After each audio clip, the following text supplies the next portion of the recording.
உங்களுடைய உடம்புல எனக்கு இந்த இங்கே இடுப்பு பக்கத்தில் இருந்து இந்த பக்கம் வந்து வலிக்குது, அந்த இடத்துல வந்து ஒரு வீக்கமாக இருக்குது, ஏன் வருது?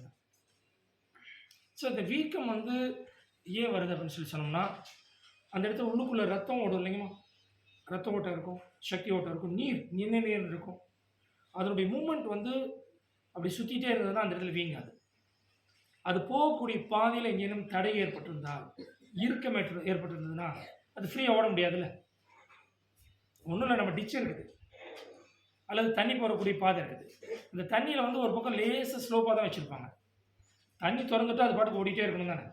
ஆனால் நடுவில் ஏதாவது குப்பைகள்லாம் சேர்ந்து இடத்துல அடைச்சிருந்ததுன்னா அந்த அடைச்ச இடத்துக்கு முன் பக்கமாக கொஞ்சம் நிறைய தேங்குது இல்லையா, அது தண்ணி தேங்கியிருக்குன்னு தெரியுது.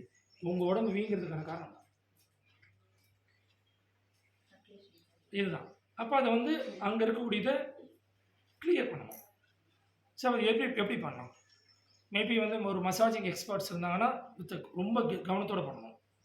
கண்ட இடத்துல கொடுத்து நம்மளை டேமேஜ் பண்ணிக்கூடாது. ஸோ இப்போ அந்த அடைபட்டிருக்கக்கூடிய அந்த நரம்பை மெதுவாக நீவி விடுறது மூலிமா அங்கே இருக்கக்கூடிய அடைப்பு நகரத்துக்கான வாய்ப்பு இருக்கா? ஒன்று. சரி குறித்து நாங்கள் யாரை நம்பிக்கொண்டே விடுறது? நாங்கள் வீட்டில் இருக்கோம். வேறு என்ன பண்ணலாம் அப்படின்னா, ஒருவேளை அடிப்பட்ட அன்னைக்கு வீங்கி இருக்குது அப்படின்னா அன்னைக்கு செய்ய வேண்டியது ஐஸ் ஊற்றணும். இப்போ அம்மாவுக்கு ரொம்ப நாளாக இருக்குது. அப்போ இவங்க என்ன பண்ணலாம்? ஹாட் பேக் கொடுக்கலாம். அந்த சுடுதண்ணி ஊற்றி ஹாட் பேக் அந்த இடத்துல ஒத்தனை கொடுத்துட்டே இருக்கணும். நிறைய பேர் வந்து சொல்லி அனுப்புவேன், ஹாட் பேக் கொடுத்தேன் குருஜி, ஆனால் நல்லாகலைம்பாங்க. எப்போம்மா கொடுத்தீங்கன்னு? நீங்கள் சொன்ன அன்றைக்கே ஒரு 10 நிமிஷம் கொடுத்தேன், அது பத்தாது. அப்போ ஒரு நாள் மெனக்கெட்டு தொடர்ச்சியாக இந்த சாப்பிட்ற நேரம், தூங்குகிற நேரம், வேலை செய்கிற நேரம் தவிர தொடர்ந்து ஹாட் பேக் கொடுத்துட்டே இருக்கும்.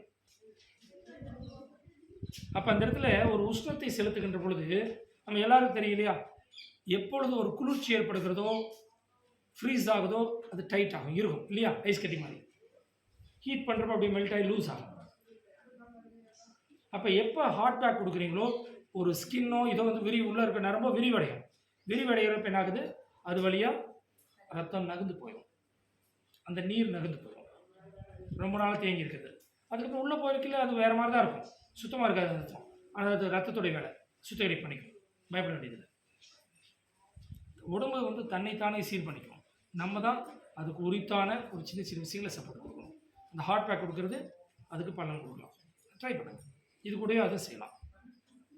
நன்றி.